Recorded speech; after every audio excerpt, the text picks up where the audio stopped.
संत hotel में Samajwadi party की बैठक का आयोजन। बसपा के कई नेता हुए समाजवादी पार्टी में शामिल।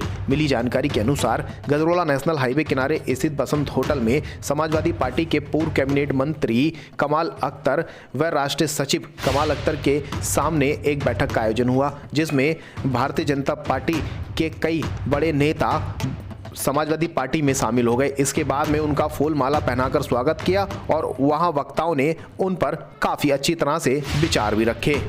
प्रोग्राम हुआ है, ये क्या प्रोग्राम है? ये बहुजन समाज पार्टी के संस्थापक सदस्य आदरणीय होरी सिंह जी और बहुजन समाज पार्टी के पूर्व जिलाध्यक्ष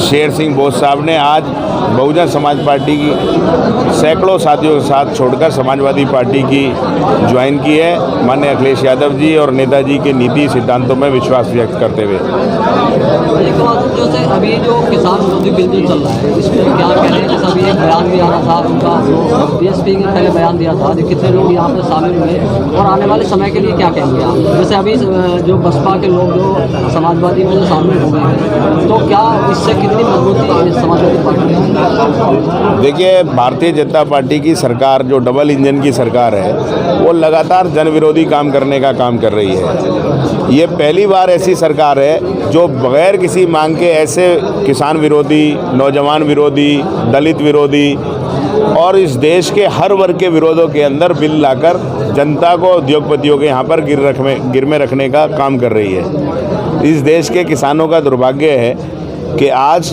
लाखों की तादाद में चारों बॉर्डरों के ऊपर किसान बैठा है, लेकिन देश की सरकार और देश की प्रधानमंत्री को इतनी फुर्सत नहीं है कि उन किसानों की बात सुन ली जाए। जिस तरह से ये बिल लाए गए हैं, 3 बिल, एक तो भंडारण वाला बिल है, दूसरा एमएसपी ख़त्म करने वाला बिल है, तीसरा जो कॉन्ट्रैक्ट खेती वाला बिल है। ये तीनों बिल इतने ख़तरनाक बिल हैं, यदि ये लागू हो गए तो वो किसान जो अपनी ज़मीन का मालिक है, अपनी ज़मीन के ऊपर बंधुआ मजदूर हो जाएगा।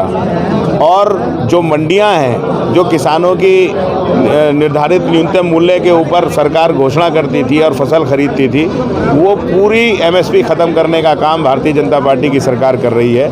समाजवादी पार्टी ने किसानों का समर्थन किया है और हमेशा समाजवादी पार्टी ने किसानों के हित की लड़ाई लड़ने का काम करती है। आज इस आंदोलन को समाजवादी पार्टी पूरी तरह से अपना समर्थन देती है और इस किसान बिल के लिए समाजवादी पार्टी ने सड़क से लेकर सांसद तक, सांसद से लेकर विधान परिषद, विधानसभा तक संघर्ष करने का काम समाजवादी पार्टी करेगी।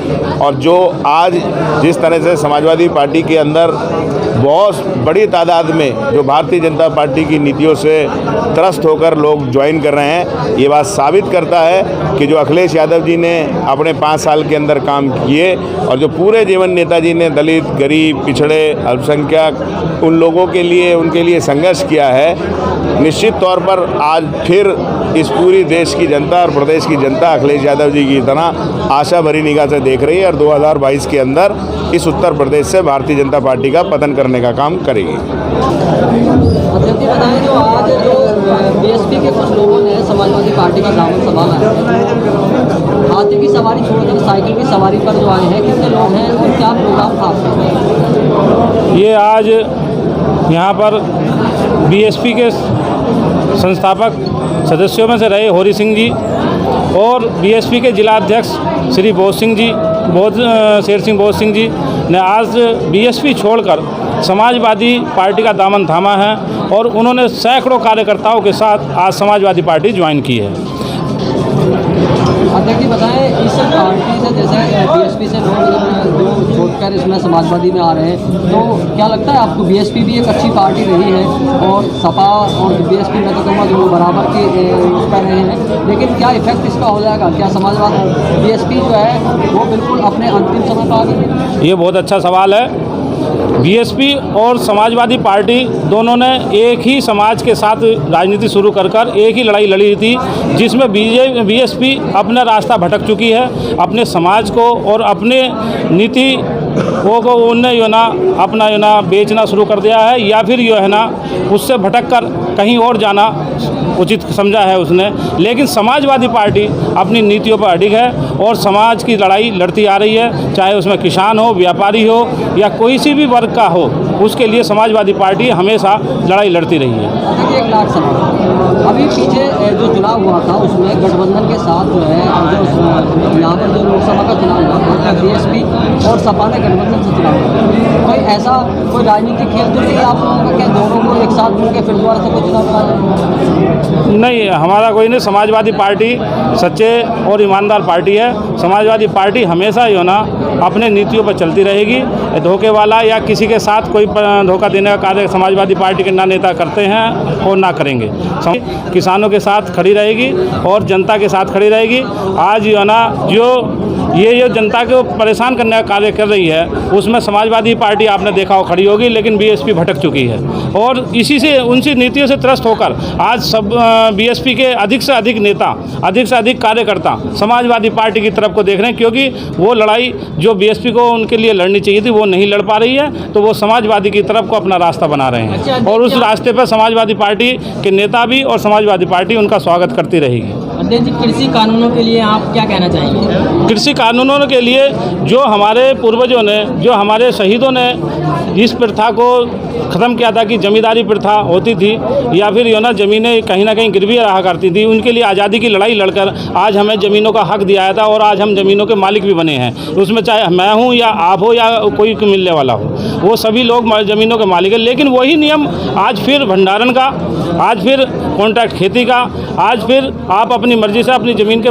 खेती नहीं कर पाएंगे तो फिर क्या आज़ादी रह गई, क्या अस्तित्व रह गया? जो हमारे पूर्वजों ने लड़ाई लड़ी थी, जो हमारे शहीदों ने लड़ाई लड़ी थी, आज़ाद हुआ था, आज आज़ादी कहाँ रह जाएगी? फिर तो ज़मीन पर अपना मालिकाना हक हो चुके होंगे। लेकिन इस मालिकाना हक के लिए उन्होंने एक शब्द अच्छा कहा है कि यो ना एसडीएम साहब के पास जाइए, आप डीएम साहब के पास जाइए, आप एसडीएम साहब के पास आज भी आप तो जाते रहते हैं, आप समझते भी हैं कि कितनी फाइलें पड़ी हैं। अगर एक फसल का निर्णय कराने के लिए कोई किसान एसडीएम साहब के पास जाएगा तो आप समझते हैं कि मेरा लगता हूँ कि कई फसलें उसकी निकल चुकी होंगी, तब जाके एक फसल का कहीं निर्णय आएगा। तो अगर आया तो आपके पक्ष नहीं, लेकिन निर्णय बड़े लोगों के साथ आता है। कभी किसान के साथ आज तक धोखा ही हुआ है, लेकिन किसान के हित में कभी कोई निर्णय नहीं आता है। आप लोग अपना समाजवादी पार्टी जो का दामन संभाला है, पहले किस पार्टी में थे? देखिए, पहले तो मैं बीजेपी में था और इसके बाद मैं बीजेपी में पिछले 10 साल रहा।